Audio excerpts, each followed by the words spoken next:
Hello everybody, and welcome to Tales of the Unedited. I'm Liam Martin, and today we have a frightfully dark and delicious episode for you.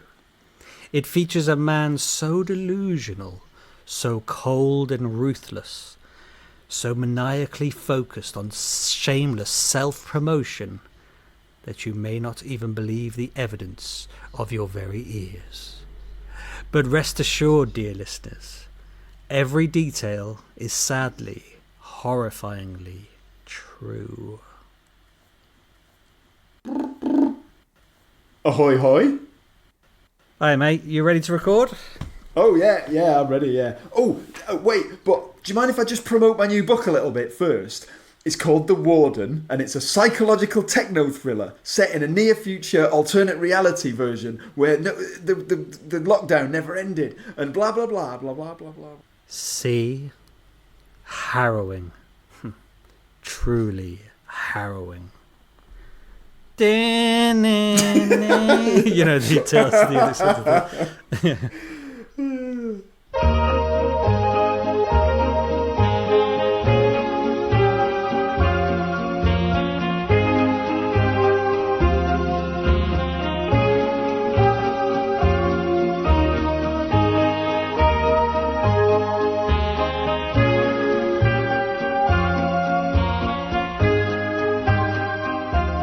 Hello listeners, and welcome to Dark Natter, the podcast where Liam can't be asked to come up with a suitable intro, and the fact that I'm doing this in the first place proves that neither can John Richter. Yeah, that was a cop-out, that, wasn't it? Getting you to do it. It was, wasn't it? Yeah. You wouldn't be able to, yeah. I couldn't think of anything for this I literally couldn't even be asked to think of an intro.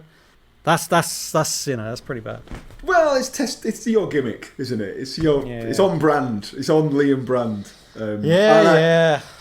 I would have sympathy because it is absolutely flipping boiling to the point where I can barely think straight at the time of recording. But to be honest, you can never be arsed. No, even when it's cold, you can't be arsed, can you? No, even less. We're lucky you're here. Lucky that you're on the show at all. Massively, yeah. I delayed the recording multiple times, and you didn't take the hint, so we had to record. Yeah. We forgot to introduce. Right, let's do it. Let's do the proper intro then. Go on, you do it. Can you be asked to do the intro? You sure? Yeah. Well, no, you do it. You do it. You don't have to do all that other shit. I did that. I'm John Richter. And I'm Liam Martin. And this is the podcast where we slice, dice and dissect your favourite works of dark fiction to ascertain whether they are worthy of a place in the hallowed, haunted, horrible, hellish halls of the Hall of Pain. Can you be asked to laugh? You can. It's quite a good one, actually. Keeping it fresh. And as well, long-time listeners will know, we sort of alternate between each other / sometimes have random guests / it's all a bit of a shambles these days. But whatever, it's your turn, Liam, to pick the topic of discussion for today. What's it gonna be like, son? So I'm pitching to you Tales of the Unexpected, the television series, not the collection of short stories, but the television series based on many of Roald Dahl's short stories. And basically I'm going to tell you why it's so great and why it's really dark and horrible, and you're going to decide whether or not it deserves a place in the Hall of Pain. That is an excellent summary of the episode we have planned. And your picks are always good because they're often things I haven't really... Well, like we did... I had to plough through all of Preacher, didn't I? That. Oh, yeah. Yeah, which you hated. I liked it. Well, you enjoyed it, but yeah. But you hated in terms of... I wouldn't have done it. I wouldn't have ever read all 9 bloody annuals or whatever you call them of Preacher had you not recommended it for this show. I wouldn't have ploughed through all of the Friday the 13th movies had you not recommended for this show. And I really probably I wouldn't have done that either. So whose idea was it? Oh yeah, Christ Almighty! I thought the longest month ever watching that shit. And yet it still got terrible, into the wasn't it? Hall of Pain. Yeah, the standards are that low. Well, maybe Roald Dahl is here to resurrect. Well, the hang standard. on. Let me take over for a second. Please do. Now, we may well do an episode of Roald Dahl in the future. Roald Dahl, the author, and his works. This is why I kind of, pointed this out at the beginning. We're talking very much about the TV series, which are a lot of the episodes are based on his works, but then there are a lot of episodes adapted from other short stories by other authors. So it's not necessarily Roald Dahl going into the Hall of Pain. He may well get a chance in the future, but it's the Tales of the Unexpected TV series instead. And actually, to clarify, so Tales of the Unexpected ran from 1979 to 1988 on British telly. Nine seasons. 9 seasons, 112 episodes. So a lot, isn't it, actually? Now, it was originally apparently called Roald Dahl's Tales of the Unexpected because the stories, all the episodes in the first series were taken from his book, Tales of the Unexpected, or one of, I think there's 2 other collections he wrote. One's called Kiss, and one's called Someone Like You. So at that point, you probably could have said it was a Roald Dahl vehicle. Yes, and they had him on introducing every episode. That's right, they did. Which we might come back to in a minute, which was obviously the basis of our little skit opening that we did there. That was a bit of fun, wasn't it? We managed to dig up Roald Dahl and get him to record it. Yeah, you on brand as nothing to do with me. Can't be asked. Me, I was on brand as constantly, shamelessly plugging my books, which I will definitely do at the end again, as always. But in subsequent series, Dahl he sort of faded out. They used a mixture of his stories and other people's stories, but he was still introducing them. Then it got to the point where it was just he'd run out of stories, so it was all other people's stuff. And then he just stopped being in it and he wasn't presenting it. So I think the title changed from Roald Dahl's Tales of the Unexpected to Tales of the Unexpected brackets introduced by Roald Dahl, and finally was just Tales of the Unexpected by the end. Did it always have that same theme tune? I believe so, yeah. Which is really catchy, isn't it? Yeah, it's a good one. And I always thought the woman dancing at the beginning looked a bit like Princess Diana. The silhouette. I suppose it was reminiscent of like a low-budget James Bond style intro. Yes, that's a fair point. But she did have like an old-fashioned haircut, I suppose, that maybe... I don't think it was Princess Diana. No. That would be unexpected, wouldn't it? I guess. But yeah, I believe they used it all the way through. I mean, I've got the entire collection on DVD, actually. But I haven't watched them all yet. Because there's fucking hundreds of them. So because you can't be asked. And to be honest, I'll tell you what, and I'll be completely honest with you, for the sake of full disclosure, I cannot be asked these days to watch DVDs.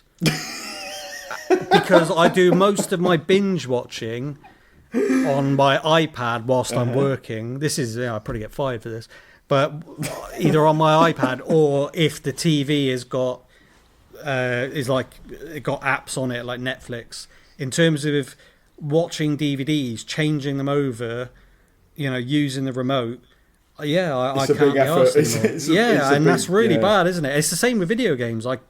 I basically buy now. I used to always buy physical. I basically now always download my games because I literally cannot be asked to change discs. There's probably been the same disc in your PlayStation for I believe years. It has, yeah. It's just on a related thing. I just received a DVD in the post, but I do agree with you that I've got more and more downloady and watch online-y. But this one, it's interesting. There's still some movies and stuff that you can't get them even on streaming services. Absolutely. Hey, whoa. Hey, whoa. Hold your horses there, buddy, because I agree with you.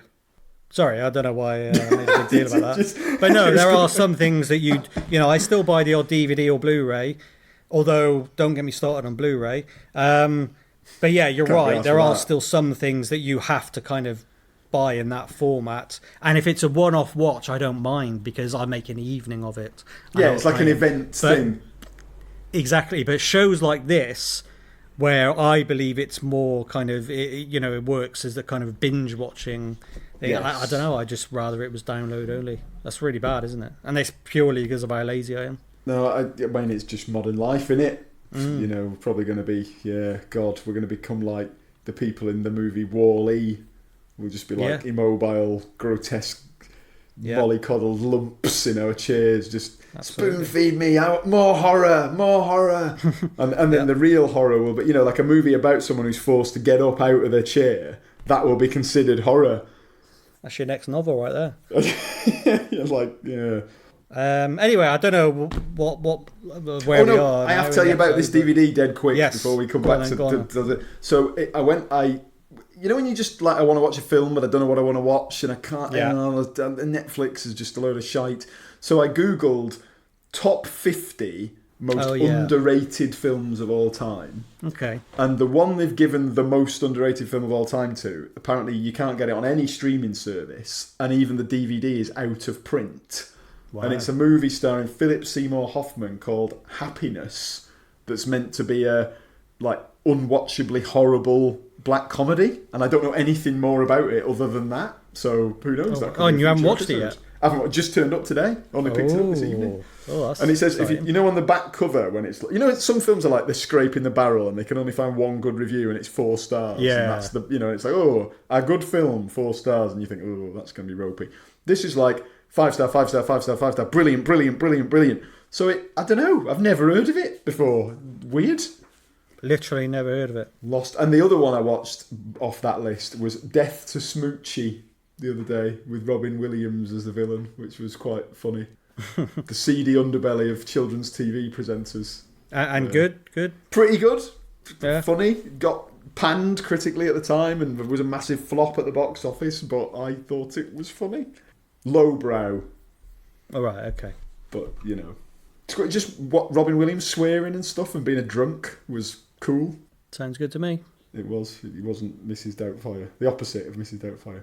Anyway. But I will occasionally buy...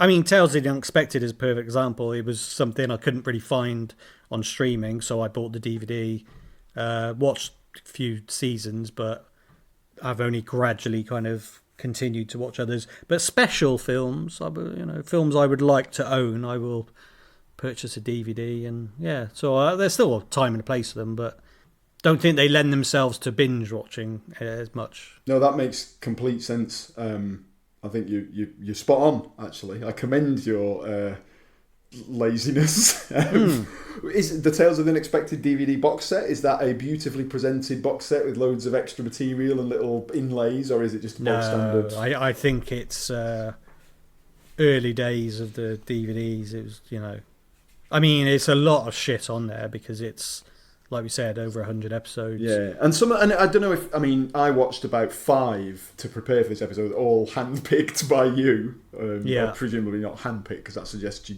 got off your arse and did something. I'm sure you probably delegated it and got someone else to pick. No, in fairness, I put some effort into that. Well, and it was appreciated because I enjoyed all of them. But I enjoyed some more than others, and we'll talk about them in a bit more detail momentarily. And I actually did read some of the original Tales of the Unexpected book a while ago. Yeah, no, I have as well. Yeah. And some of those were great, and some of those were not that great, to be honest. A mixed bag. My primary issue, not issue, but I suppose a point I think is worth making, is, when something sets out to have a twist ending. Yeah. As soon as like anyone who went to watch The Sixth Sense, having been told there's a big bloody twist, or anyone, you've got the twist, The Usual Suspects, the twist ending is amazing.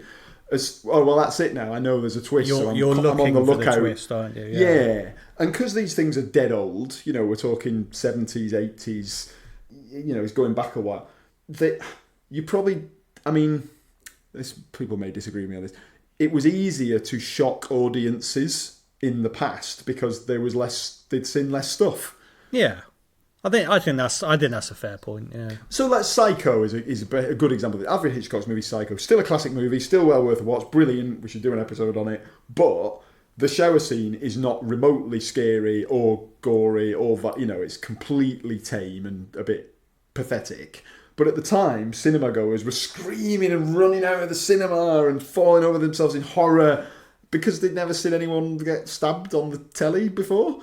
So my point here is the twist endings that maybe were really shocking and unpredictable at the time. Some of them are a bit obvious now, I think. Would you agree with that? Yeah, I suppose so.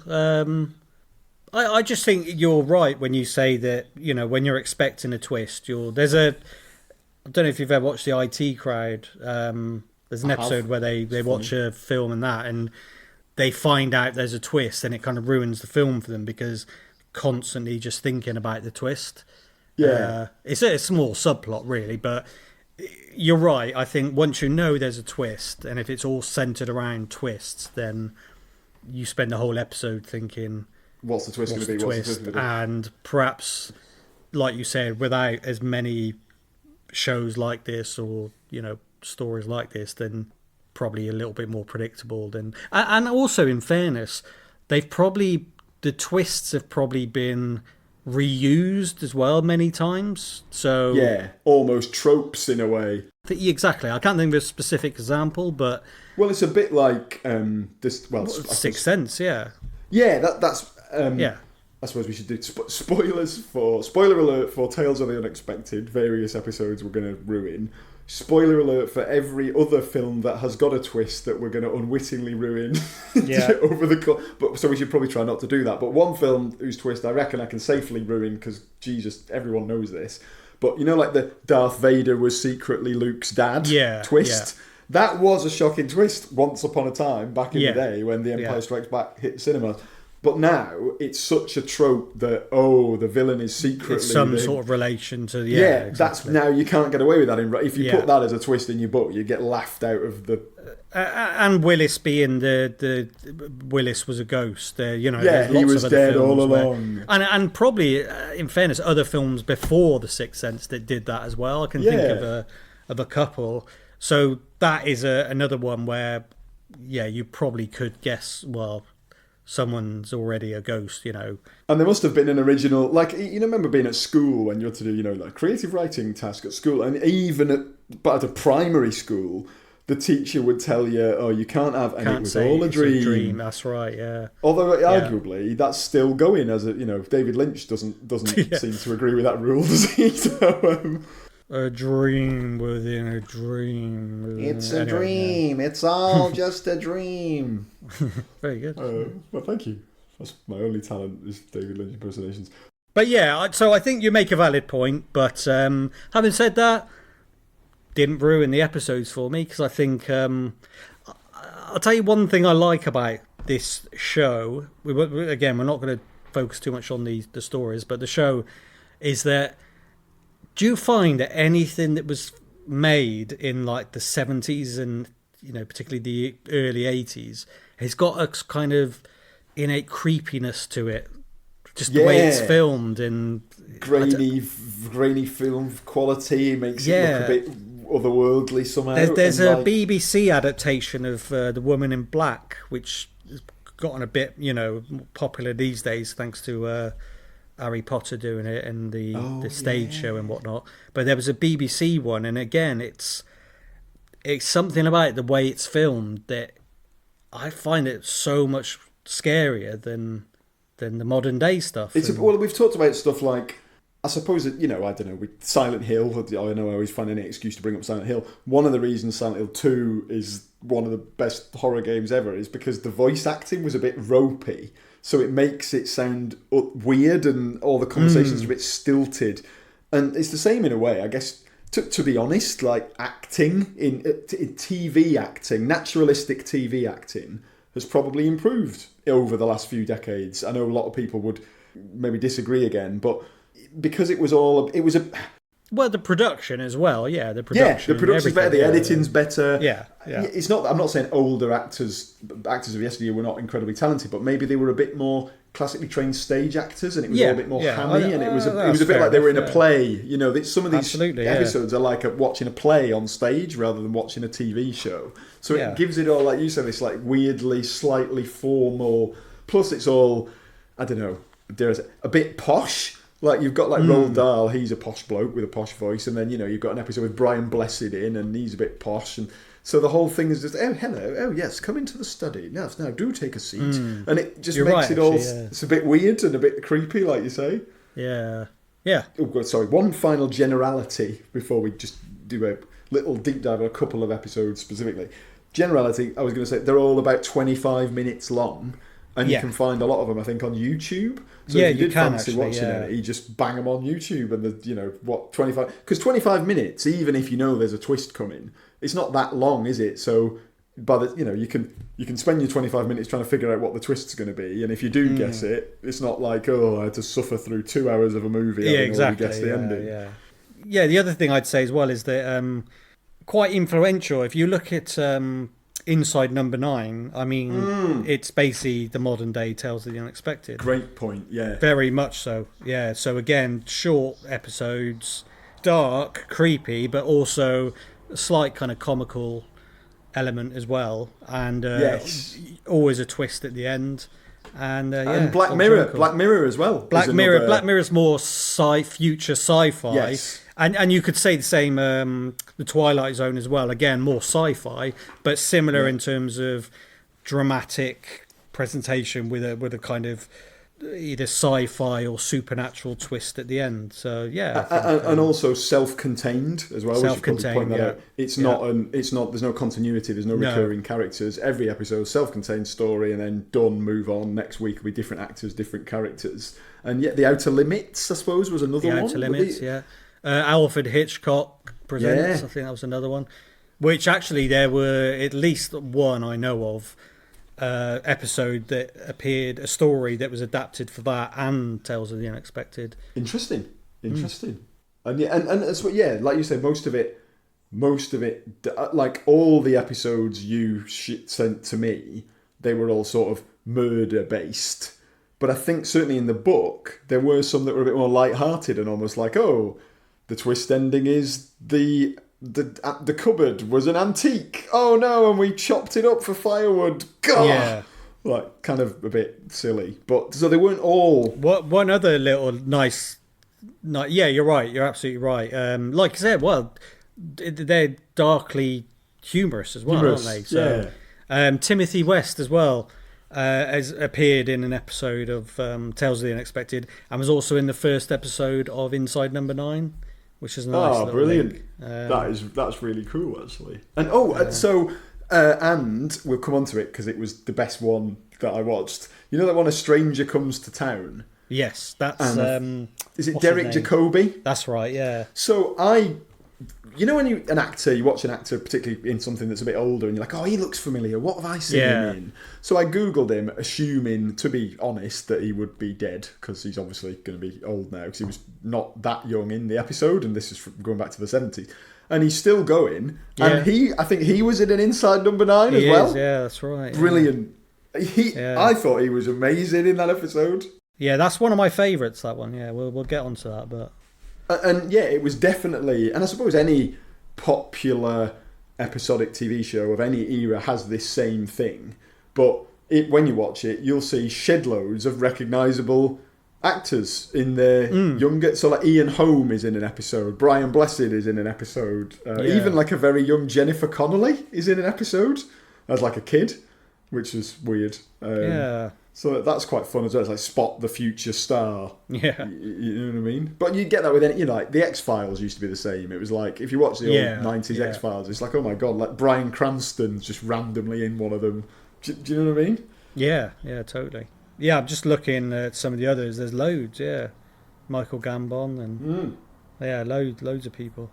So yeah, kind of fun to watch it for that reason as well. Charles Dance. Oh, I might have to watch that then. I love Charles Dance. He's ace. See some of the old familiars. The old guard. Well, maybe it just to... Obviously, we're not now going to go through all 112 episodes one by one. Yeah. But maybe just to pick one that we might spoil in order to just give you a flavour of what sort of thing, if you've not seen them. And obviously, if you want to watch the episode, then just go and watch it and then come back to this. But I thought maybe we could do that Derek Jacobi one, if you wanted to. Yeah, because... So, the Derek Jacobi one is called A Stranger Comes to Town. And it's kind of I wasn't sure if you would like this or not, but it's one that I really liked. And I loved it. Absolutely. It was the best one. Starts off with this very kind of eccentric character rolling in on a train to this, small town.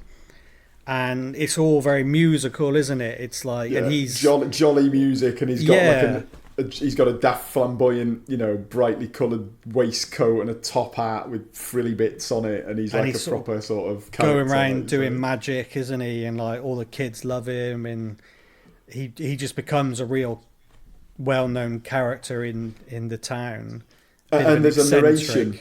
There's like an over the again, this in a way quite a dated sort of thing to do, but a few of the episodes had this like the characters in a monologue or narration is played over the top. So he's like, "Oh, I arrived in town on a Thursday, and the locals immediately warmed to my eccentric ways. Ha ha ha ha!" And it's got all this light-hearted music. So that's what threw me off, I suppose. I thought, "Oh, Liam's taking the piss, and he sent me a silly one as opposed to a dark one." Yeah. And it sort of tricked me completely. And I was like, "Oh, well, I'll watch it anyway because this bloke's funny." And he's got like a beard and bushy eyebrows. He looks like a wizard, doesn't he? Like a silly sort of. And all the townsfolk are like you said, the kids all love him, but you can tell the adults in the town are like, "Oh, who's this crackpot? Bless him. Yeah. He's harmless. Let's laugh at him." Kind of. Do you know what I mean? Yeah, totally. And I mean, there's not really much else to the episode until you get to the ending, really, is it? It's just basically it's establishing him as a light-hearted figure of fun. Yes. In this small town, a character that nobody could forget. And at the end, he goes to is it like a bank or something he goes to? No, I think it's a builder's a building company's head office. I think because he's called like Mr. It's like Latham's building firm or something. And I think we've already met this bloke because earlier in the episode when he's doing his like wandering around he gets a hotel room, doesn't he? He's like, "Oh, I would like your finest room with a view of the sea." And the guy's like, "Oh, we don't have any rooms with a view." And he's like, "Who said anything about a view?" Like, just eccentric. But he does meet this bloke, Mr. Latham, and he, I don't know, shows him a few magic tricks or whatever. And Mr. Latham gives him, who's this like sort of slightly slimy businessman. Who is that? Is he the actor? Is from something else, isn't he? I can't remember what though. Is he the one in? He's not Hyacinth Bouquet. Yeah, that's it. Yeah. He's Mrs. Bouquet's husband in Keeping Up Appearances. What was his name? Like Richard or something, wasn't it? We should go on. We'll have to look him up, won't we? Yeah, I think he was Richard. Yeah. Who's the actor though? I don't know the name of the actor, admittedly, but yeah, it's him, isn't it? Cast. His name was Clive Swift. There you go. Who I think sadly, he died in 2019. That's a shame. Well, yeah, quite. He does a good job, and he's like, "Oh, I actually know a bit of magic." So he almost like turns the tables on the magician bloke who's called Columbus. Yeah, tells them that his name's Columbus. My name's Columbus, and he's like, "Oh, I know how you do that trick. Look, you pick a card, and I'll guess your card." So like, he's a bit like, "Oh, you're harmless, but I'm not particularly impressed by your antics, Mr. Columbus," kind of thing. But yeah, at the end, Columbus goes to Mr. Latham's office and he times it. It's like 5 to 6. All the workers are leaving. The secretary's on her way. And he's like, "Oh, could I just have a word with Mr. Latham? I assure you it will only take a matter of moments." And he's like, "Oh, well, yes, but he's got to leave soon because he's got plans." So yeah, he goes into his office and yeah, things happen. And kills him. Yeah. He does, yeah. So he I think he put some handcuffs on him. Well, he convinces him to put the handcuffs on himself as part of why don't you try and get out of this trick? And the guy stupidly does that. And then he gradually, his crazy costume that he's been wearing, he takes his hat off, it's a fake beard, takes his ridiculous coat off. He's got those huge heels as well to make him look a lot taller. Heels, yeah. And he unveils himself to be a former associate who is out for revenge. Yeah, because Mr. Latham had framed him for a crime, so this other bloke had been sent down. And it's like, and he's like, "Oh, do you recognise me now? How about now?" Removes the beard. "Oh, still not now. How about now?" Takes the tash off. And the best bit I thought of that was when his voice changes. So only once he's gone into full his real self mode. he suddenly starts talking like this, and he's just like a generic Cockney, and it's like, oh, he's not even posh. It was all an act. Oh, like, and then he chilling. kills him with the umbrella that. What was his name again? Columbus's umbrella. He's He's got like a blade in the tip. And then because he's basically transformed from this eccentric character into just a normal guy in a suit, packs his stuff away, walks out, and of course nobody would recognise him because everyone knew Columbus, but nobody knows this guy. He's just a normal face in the crowd, and you see him get on the train leaving the town, and I think one bit of confetti falls down, doesn't it? Yeah, he sprinkles a little bit of confetti as his final little act on the train platform, and nobody could identify him because everyone knew Columbus, but not. Yeah, they'll all say, "Oh, the murderer must be that crazy old crackpot who we saw going into the office and now has disappeared." No one's gonna link that non-existent crazy person to the real. Yeah, and I kind of quite chilling. And when he kills him, he pushes the umbrella into his like heart, and there's like a gristly like sound effect. It was horrible. I thought that scene was quite hard to watch for an old show. Just leaves him dead on his desk. But I'm glad you enjoyed that one. Yeah, I wasn't sure, but yeah, like I said, it was one of my favourites actually. Oh, it's great. Not the favourite, however. My favourite episode is the first one I sent to you, which is called Flypaper. That was horrible. And it's based on a short story written by an author called Elizabeth Taylor, not to be confused with the famous actress. And it is, when I saw it, I was like, fuck me, that is dark. Because really dark. I won't ruin the ending for this one, because I do think this one's worth watching. Yes. Without knowing anything. But when I was a kid, I remember on TV there being these adverts, like Stranger Danger adverts. And there was one that was I found really creepy. It was a bloke waiting outside the school. And, he gets this girl to get into his car, and I was petrified of being kidnapped when I was a kid. And this one is just brilliant. It's really fucking clever, dark, isn't it? Yeah. This one again. You said you saw it coming, but only relatively close to the reveal, and that's I think, different. That's okay. I think that's almost like a good thing where you're like, my god, it's the, and then. And they do telegraph it, though. They do telegraph it. On purpose. There's one bit where it's like, oh, hang on a minute. Why are they doing that? And we've probably telegraphed it now and ruined it. But yeah, I've definitely watched that. That's my favourite episode. I just think it's horrible. Yeah, so those two episodes are the first one we talked about is called A Stranger Comes to Town, and the second one is called, I think it's just called The Flypaper. Yeah. I think. But well worth a watch. And then again, 112 episodes to plough through, so just have a look and pick your favourite. But there was one other. I did like the daft one that was certainly a lot less kind of. Not most of them were kind of real world setting with relatively serious tone. But there was a really silly one about the woman whose husband was like a neuroscientist who died. That's right. Yeah. William and Mary. Yeah, it's called William and Mary, and I will lob in a spoiler for that one. It transpires only about halfway through the episode you get this reveal, but her husband's colleague has kept his brain and one eyeball alive in like a box in some fluid as almost like an experiment that they'd agreed between themselves, and she then insists on taking it home. And it isn't really a twist ending, is it? She just forces him to watch a load of telly that he hated in life. Yeah, because he was really dominating, wasn't he? And a crap husband, so she just punishes him by making him watch shite on the telly through his one eye that he can't close forever. Great. Thanks, Mary. Like you said, quite silly, but quite a fun episode, that one, I think. It was. And I didn't recognise the actress of that one, but I got the impression she was quite a fake. She was American. She is, yeah. I can't remember who it was, but I think even in the introduction, Roald Dahl was saying, "Oh, we got a excellent comic actress to." That's right. He points out the kind of dark humour in it, and says, "We've got the perfect actress for such a tale."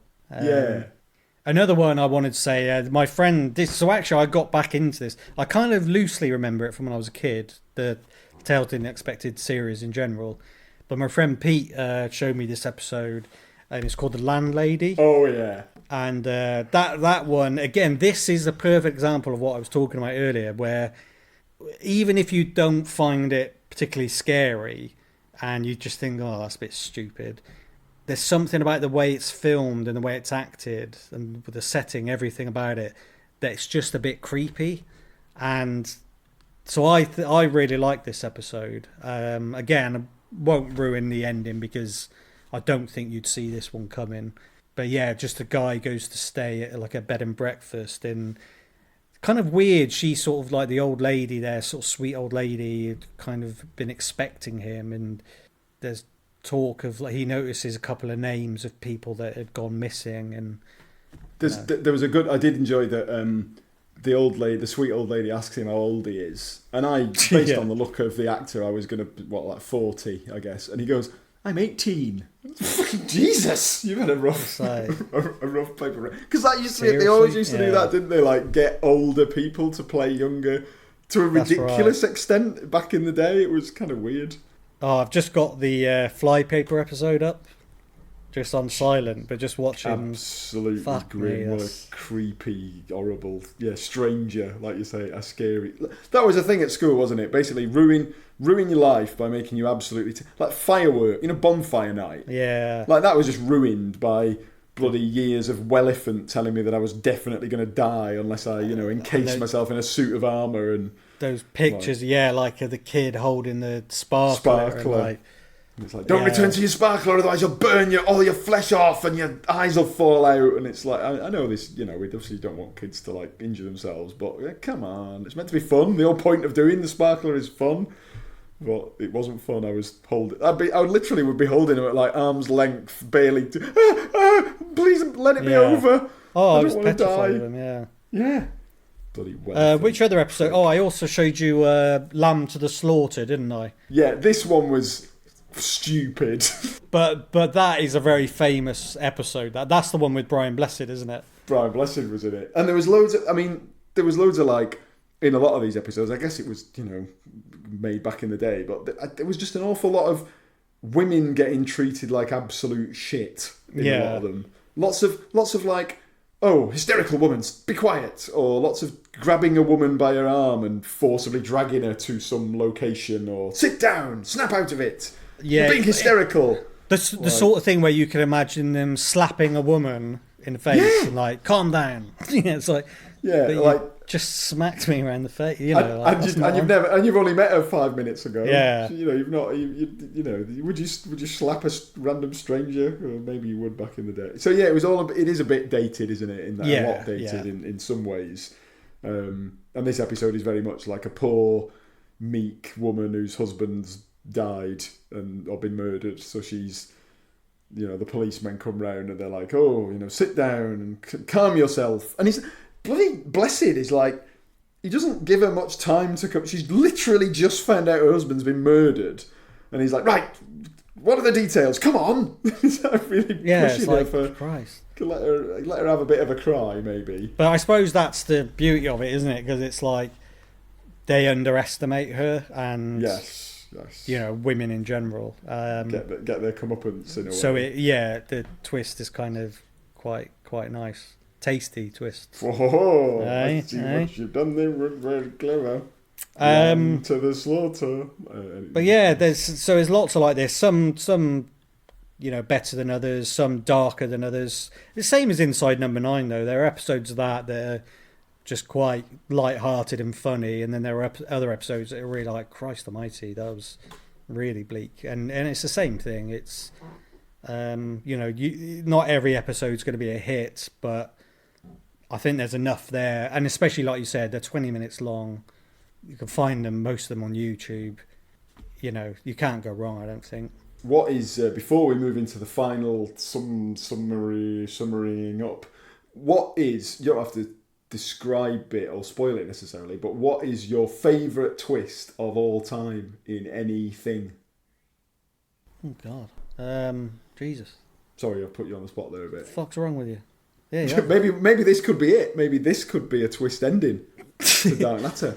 What could the twist be? Yeah, the twist be... Well, I'll tell you the greatest twist of all time was when Dark Natter podcasters didn't put H.P. Lovecraft in the Hall of Pain. The Hall of Pain, yeah. That was unexpected. Although we copped out, didn't we, and put Cthulhu in. Oh, do you want to just do your Cthulhu impression again? Was that it? It was, I think so. I can't barely watery. Remember. It was like a watery gargle. Okay, That's Cthulhu's. Cthulhu's Oh, in pain, it seems. He stubbed his toe. no, that was it. Very good. Could listen to that all day.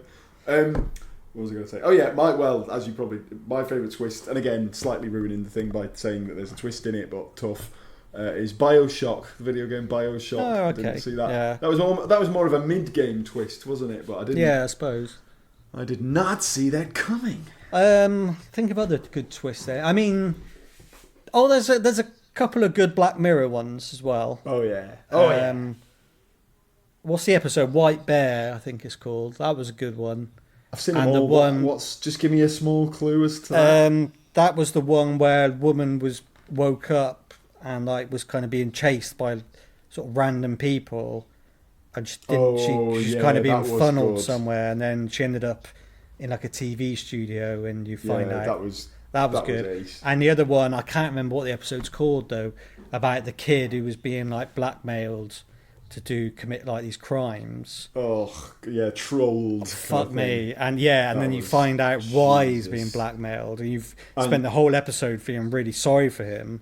Yeah. And then it's at the end, oh my god, yeah. They were some good twists. Yeah, they were some good twists. Yeah, anything that recasts the events of the whole thing. I mean, I guess that's the crux of it, isn't it? Anything that makes you realise that everything you were watching was actually not what you thought it was, and you suddenly kind of I didn't realise, and that's good, isn't it? It's a real cool goosebump inducing moment. I genuinely think Flypaper is up there, perhaps because of my own fears as a child. It taps into that. Video games, I'm trying to think of some good video game ones. I mean, BioShock's a good shout. It's I suppose because video games are often limited in this storytelling, and one of the only twists you can. So there's a lot of person turns out to be the bad guy twists, isn't there? Even, I don't know, this again, spoiler, but not really. Like Resident Evil, the original game. Remember when Albert Wesker wasn't? That's right. Yeah. I mean, it was so obviously villainous from the first time you meet him. You've got that big cuddly bloke called Barry Burton, and then you've got this guy going, I'm Albert Wesker, I'm going to go and investigate this house, you idiots. You know what I mean? It's like he was so clearly... I was doing my Barry impression the other day to G, my son. Please do it right now. There's a bit in it when he saves Jill, and she's really grateful, and he just goes, yeah. So I was just saying yeah to everything. It wound him up a lot actually in the end. But. It's just basically shit voice actors, not under delivered. There was loads of that in Resident Evil, wasn't there? I mean, Final Fantasy VII, the big death. Would you call that a twist? It is a twist. Almost, that's a whopper. Let's not say what that is, just in case there's a new generation of gamers. But inexplicably listening to this show. But that was a big... that was a great twist. Yeah, unexpected. Well, I would argue that's not a twist. No, that's what I mean.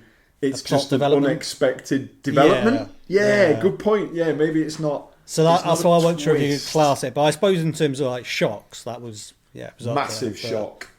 But yeah, a shock is maybe not the same as a twist. No. Yeah, a shock would be... The main character died unexpectedly. A twist would be the main character was dead all along. Yeah. He was just a zombie. Yeah. Yeah. But so I mentioned it before. Usual Suspects. I watched that just when you I was about 14 or something, just in my bedroom with my little telly on, and I think it was a Friday night, so I was in because I was a nerd, so I didn't get invited out boozing in the park. So it was let's just whatever's on the telly, stick it on. And this film was just starting that I didn't know what it was and I'd never heard of. But you know when you could, oh right, the opening credits. So well, I'll go on then. I may as well see what this is. It's got cool music, and then it was like it's an ace film, innit? You know, it's got all these cool characters in, like thingy, Kevin Spacey and Gabriel Byrne and wasn't Benicio del Toro and Stephen Baldwin, and it's just a good film. But I did not know. I didn't. So that not only did I not know what the twist was, I didn't know that it was going to have a twist. Yeah. So that had full maximum mega impact on me when I watched that film for the first time. Whereas now, anyone else who watches it, particularly after listening to me just say that and give it away, it's like, oh well, you know, there's a twist coming, so you kind of it won't be the same. It won't be as good. Yeah. Yeah. We basically need a delete button. You need it'd be good to be able to erase stuff from your brain so you could then spoiler free. But yeah. I'm trying to think. There was another film. I can't remember if it was called like Haunted or Haunting. It's just a very generic film name. It's a British film. And that one had it came out long before Sixth Sense, and that was a classic twist. But that I always find that quite creepy. It's going to annoy me now. It's just great, isn't it? When you get got by a twist, there's no better feeling. And it had that woman from the royal family, and you know the old woman, the grandmother. Yeah, Nana. Nana, yeah. She's in it like very briefly. Haunted. That's it. And so this guy is set in, I'm going to say 1920s, and it's got I think it's Aidan Quinn and like Kate Beckinsale. I'm sure they're in it. And anyway, he's like he debunks like paranormal shit, and he goes to this mansion to investigate these ghostly goings on. The nanny claims to have seen, like the housekeeper claims to have seen ghosts, and the brothers and sisters bring him in to like convince her that it's all bollocks. Anyway, it's got a good little twist at the end, probably pretty obvious. But there's one really good bit where they come across Nana while they're out walking, and she's like a sort of gypsy fortune teller, and she says something to him, and then to the woman, it's just suddenly like turns a bit, like it was all like lighthearted, then suddenly it gets all serious, and she's like, "There's nothing I can tell you that you don't already know," and it gives me goosebumps now even thinking of it. Brilliant. And yeah, that's a good trick, isn't it? I mean, like that episode we talked about earlier, the Tales of the Unexpected. If you manage to convince the audience they're just watching a silly comedy thing, and then suddenly go serious, that's a good, effective way of what's the word I'm looking for? You know, covering your tracks, kind of thing. Yeah. And I mean, it's all very like, this is all very sort of haunted housey and creepy going on. But yeah, I did think the ending was quite good. I might watch it. Yes, I found it. Haunted, 1995. It was. Brilliant. British film. And there's loads. If you are in the market for, as it's obvious really, films with a twist, there are shed loads of them. Yeah. But it's always worth. It's apparently based on a novel by James Herbert, which I didn't realise. Talented man. But just a nice little creepy ghost film, you know. Nothing too outrageous. Good recommendation. But yeah, one I remember seeing it when I was, really young and just quite liking it. Well, speaking of twists, I know you think that we've been recording this episode, but actually, I didn't press record. You kidding me? Only joking. The twist being that actually I didn't press record. Yeah, that would be a good twist. Not that anyone would fucking notice, eh? No, or care. No, exactly right. We'll keep chucking them out into the void. Hey, we should say, shouldn't we? We have got a very small number, vanishingly small number of listeners who do listen to all the shows or most of the shows. So thanks to you people who listen all the time. It's dead nice of you. And yes, we hope we've entertained you again with today's offering. Nearly forgot to say whether Tales of the Unexpected gets into the Hall of Pain or not. Yeah. And in a shocking twist, it does. Okay. It's in, because it's good. So there you go. That's it. Cool. See you then. That's the twist. Yeah, bye. Oh, what was our outro again? We were going to do an outro, weren't Oh we? shit! Yeah, I heard Been the ages. intro. Hang on. I can't remember the last time I recorded one. Go on then. Oh, so yeah, all right. Let's give it a bit more fanfare than that. Well, hey, Tales of the Unexpected gets in. Woo! Woo! Awesome. Do the outro. Let's get out of here. Hang on, wait. What was it again? Oh yeah. We'll speak to you again soon. In the meantime, don't have nightmares, or if you do, make sure they're good ones. Do you want to, yeah, that's it. Join in, yeah.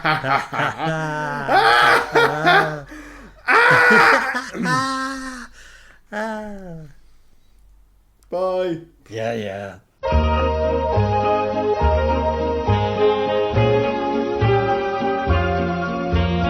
Well, that is it for another episode of Dark Natter.